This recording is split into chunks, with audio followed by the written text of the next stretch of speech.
It's okay, Doug. Haven't done this before. If you can pronounce my last name or spell it, you get extra bonus points for today. But at any rate, we were talking a little while ago on the air about the fact that there are two films that are coming out. One actually interests me. It's the Lego Batman movie, just because my kid was interested in Legos for the longest time. But this 50 Shades Darker film, Right. I just... Your kid's not interested in that? I don't know why he wouldn't be. He's 16. He better not be interested in it. Let's just put it that way. I mean, Well, if he's 16, I would imagine that there are some things he'd be interested in that movie. I would guess, but the whole I don't know. It's like we made 50 Shades of Grey, and we got a lot of people to go watch this movie about the two adults having intimate moments. So let's do another one. Well, I'm going to tell you a quick, interesting story. When I went to see this movie, when I went to sit down, there was a woman there that I knew, an entertainment reporter in New York, and her face was kind of red, and I said, "How you doing?" And she said, "I'm great." I said, "Can I tell you, do you want to know who's coming to meet me to see this movie?" And I said, "Yeah, sure." She's like, "But it's really embarrassing." And I guess she wanted to tell me before I noticed. Mm-hmm. She said, "It's my mom." I knew Mom, it. oh, that's great. And she said, "Well, she's seen the first movie 19 times, and she loves Jamie Seriously? Dornan." And then it occurred to me while watching this movie, which I'll just cut to the chase, is awful. I mean, absolutely awful. I feel like it's one of the worst movies I've ever seen. Wow. That this sort of thing, this is a thing for women who are in their mid to late 60s and 70s, who maybe don't have access to the internet, or maybe 11 or 12-year-old boys who don't have access to the internet. Uh-huh. You know, this movie, I was hopeful with the first 10 minutes because the first movie's bad. You know, it's not awful, but it's bad. Mm-hmm. So I tried to go in with an open mind, and the first 10 minutes were hopeful. It seemed like it was okay. It seemed like there was going to be some decent conflict. It seemed like the writing was pretty good, and then it just went right off the rails. The rest of the movie was watching paint dry. Jamie Dornan takes his shirt off, tells Dakota Johnson to take her underwear off, and they have sex.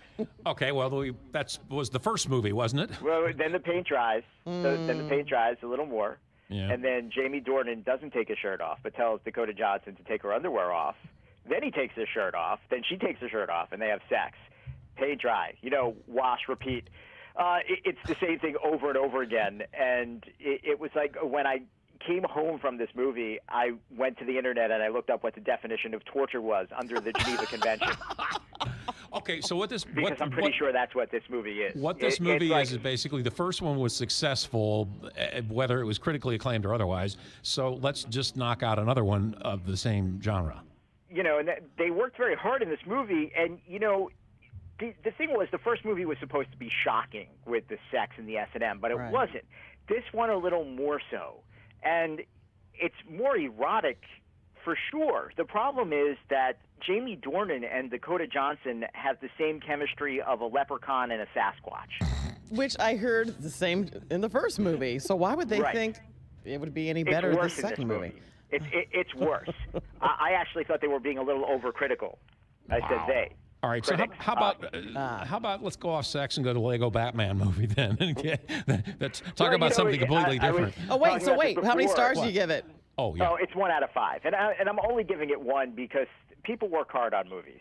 Well, that's very nice of you to do that. 1 star acknowledges that. I really don't like to give 0 stars. Wow. But if you did, you would probably I have, but I regret it a little bit. And, you know, I think a movie's almost always going to get 1 star. Okay, how about Lego Batman then? They should give the 50 Grays franchise the Lego treatment. Then it would have some entertainment value.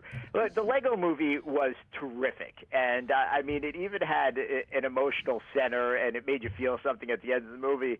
And there was one thing about it that was really great, and that was Batman. Batman, voiced by Will Arnett, stole scenes in that movie. So, rightfully so, they gave Lego Batman its own movie.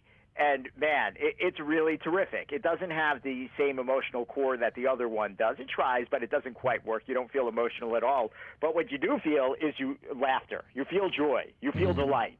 You will laugh a lot at this movie. I mean, the parody of all of the various iterations of Batman and the callbacks are great.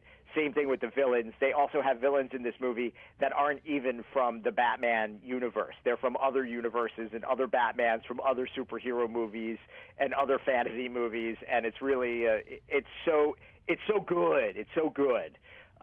So Will Arnett is he's the perfect person to voice Batman. You have Michael Cera voices Robin, Ray Fiennes voices Alfred. You have Rosario Dawson voicing Batgirl. It's so good. It's so much fun. 4 out of 5 stars. Oh, wow. So maybe you should go see it, Doug. I'd rather go see that one than the first one that we were talking about at the same time. So, wow. All right. Very good. All right. Well, David, thanks a lot. Thanks, Kelly. Have a great Doug. weekend. Have a great weekend. Bye-bye.